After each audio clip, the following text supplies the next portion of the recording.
थे और एलिमिनेट करने का तरीका था आप उसको डिफ्रेंशिएट करते थे। ठीक है, अब देखिए आज जो अपन पढ़ने वाले हैं वो हमारा टॉपिक है solution of differential equation. Solution of differential equation. देखिए तो डिफरेंशियल इक्वेशन का सॉल्व करने का 3 तरीका है। ठीक है, जो पहला तरीका है वो है कौन सा, variable separable method. Variable separable कहने का मतलब होता है कि एक प्रजाति के लोग को एक साइड रखना है, मतलब y वाले टर्म को अपन dy के साथ ले जाएंगे, x वाले टर्म को अपन dx के साथ ले जाएंगे। अब ये मेथड अपन अप्लाई कब करेंगे, सोचने वाली बात है कि आखिर वेरिएबल सेपरेबल मेथड कब अप्लाई करेंगे। तो देखिए अप्लाई कब कीजिएगा, जब आपके पास जो डिफरेंशियल इक्वेशन दिया रहेगा वो इस फॉर्म का रहेगा, dy by D X is equal to function of x and y, then you can apply variable separable method. एक एग्जाम्पल के थ्रू इसको समझने की कोशिश करते हैं। जैसे मान लेते हैं आपके पास क्वेश्चन है कि find the solution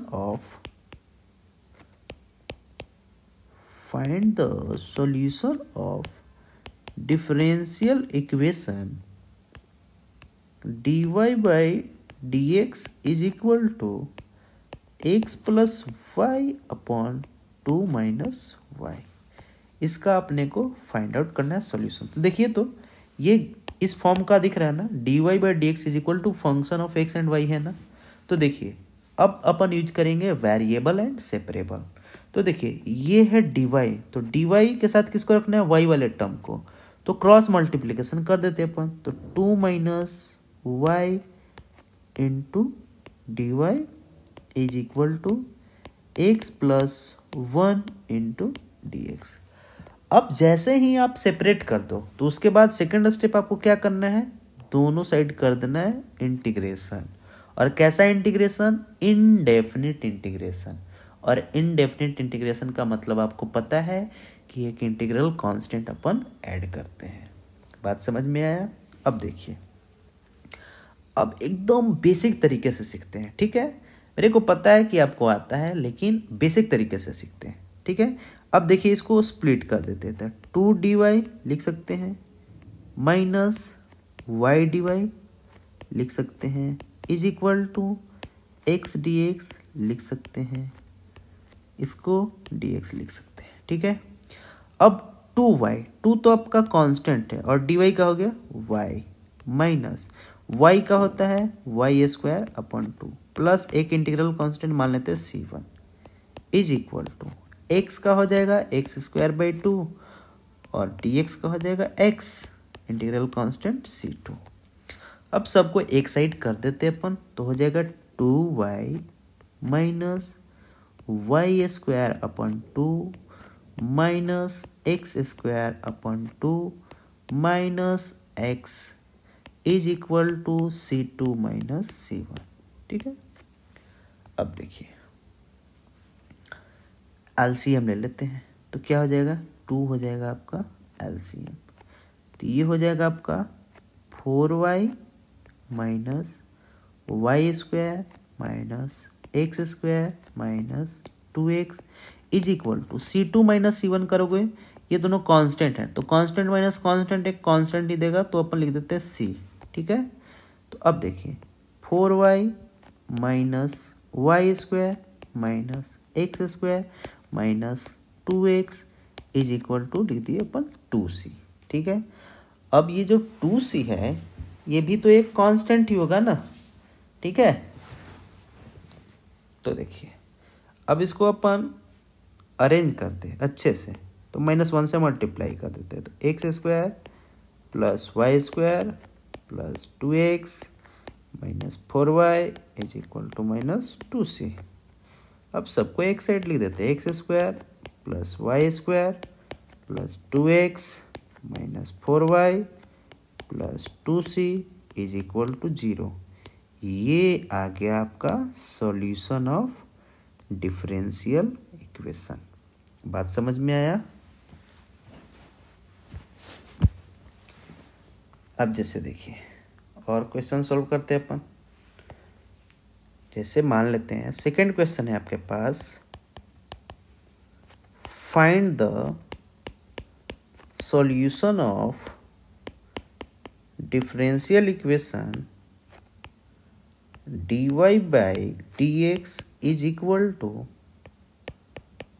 1 plus y square upon 1 plus x square। सबसे पहले समझिए, क्या ये वेरिएबल सेपरेबल वाला फॉर्म का है? हाँ तो है। dy by dx is equal to function of x and y है, अपने पास दिया हुआ है। तो क्या करेंगे, वेरिएबल एंड सेपरेबल करने के लिए एक प्रजाति को एक साथ लाएंगे। तो dy के साथ कौन आएगा, y वाला टर्म, तो आ जाएगा 1 plus Y square is equal to dx उधर साइड जाएगा तो ये जाएगा dx upon 1 plus X square. अब इतना कांड करने के बाद क्या करते हैं, दोनों साइड करते हैं इंटीग्रेट। तो 1/1 प्लस वाई स्क्वायर का क्या होता है, हाँ tan inverse y plus integral constant c1 is equal to इसका हो जाएगा tan inverse x plus integral constant c2। बात समझ में आया?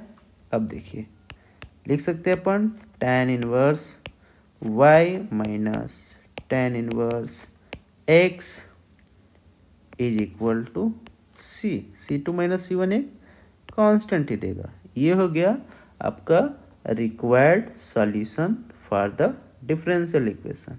ठीक है। अब देखिए समटाइम्स क्वेश्चन इस टाइप का रहेगा कि आपको x एंड y का वैल्यू दिया रहेगा।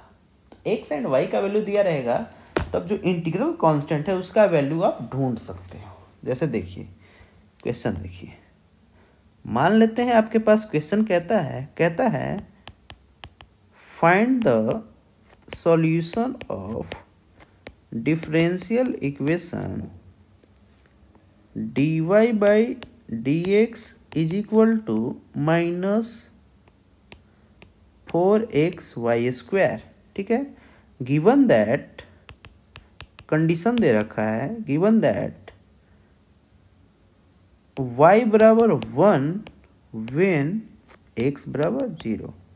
मतलब x जब 0 है तो y 1 दे रखा है। ठीक है। तो सबसे पहले तो क्या करेंगे, इक्वेशन को लिखेंगे dy by dx is equal to minus 4xy square. ठीक है। अब देखिए वेरिएबल सेपरेबल यूज करते अपन, तो क्या लिखेंगे dy by Y square is equal to minus 4x dx। होगा कि नहीं होगा, बोलिए। अब देखिए इतना करने के बाद अपन क्या करते हैं, दोनों साइड करते हैं इंटीग्रेट। तो इंटीग्रेट कीजिए, तो 1/y स्क्वायर का इंटीग्रेशन क्या होता है, -1/y plus c1 is equal to -4 बाहर और x का हो जाता है x² प्लस c2। ठीक है, क्लियर। अब देखिए -1/y plus 2x² is equal to c2 minus c1। ठीक है, तो हो जाएगा 2x² minus 1/y is equal to c। अब देखिए, अब अप्लाई कीजिए जो कंडीशन दे रखा है, x 0 है तो y कितना है भैया 1 है, तो x 0 पुट कीजिए, तो 0 माइनस y कितना है इज इक्वल टू c। मतलब c का वैल्यू कितना आ गया -1। जो आपका इंटीग्रल कांस्टेंट है उसका वैल्यू कितना आ गया -1। अब c का वैल्यू पुट कर दो, जो इक्वेशन ये वाला मिला है ना इसमें आप c का वैल्यू पुट कर दो। तो पुट कर दोगे तो 2x² minus 1/y is equal to -1 means 2x² plus 1 is equal to 1/y। तो y इज इक्वल टू आ जाएगा आपके पास 1/2x² प्लस 1 और ये हो गया आपका रिक्वायर्ड सॉल्यूशन। बात समझ में आ गया, ये हो गया आपका सॉल्यूशन ऑफ डिफरेंशियल इक्वेशन। बात समझ में आ रहा है। वेरिएबल सेपरेबल काफ़ी इजी है। ठीक है, इसमें कोई दम नहीं है। ठीक है, बस आपको फॉर्म पहचानना है कि कौन से फॉर्म का डिफरेंशियल इक्वेशन दे रखा है। दिक्कत यही होती है। अभी आप सेपरेटली पढ़ रहे हो वेरिएबल सेपरेबल, तो अभी कोई क्वेश्चन मिलेगा तो कर लोगे, लेकिन आप पूरा पढ़ लो, तीनों मेथड पढ़ लो और रैंडमली कोई क्वेश्चन मिले तो आप क्या दिक्कत, मेन दिक्कत क्या आती है बच्चों के साथ, पहचान ही नहीं पाते कि वो कौन से फॉर्म का है।